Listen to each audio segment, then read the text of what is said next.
good and well, adjective and adverb. இந்த இரண்டு சொற்களையும் ஆங்கில இலக்கணம் தவறாமல் எப்படி நாங்கள் ஒரு வசனத்தில் அல்லது பேச்சில் பாவிக்கலாம். Good is an adjective which describes a noun. ஒரு பெயர் சொல்லை விவரிக்கின்ற சொல் adjective.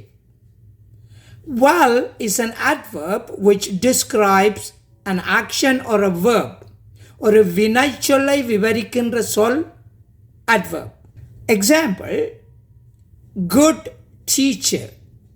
Teacher is a noun, good is an adjective. Good movie. Movie is a noun, good is an adjective. எப்பொழுதும் adjective ஒரு பெயர் சொல்லுக்கு முன்பாக போடப்பட வேண்டும். மாறாக well is an adverb. Adverb எப்பொழுதும் ஒரு வினைச்சொல்லுக்கு பின்பாக போடப்பட வேண்டும்.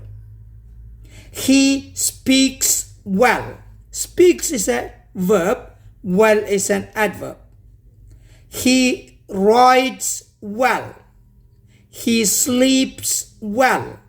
If you are talking about the health or feelings, then use well. I don't feel well today. I don't speak English well. Try using them in your daily conversation. If you like it, hit like and share with your friend. Stay tuned for more videos.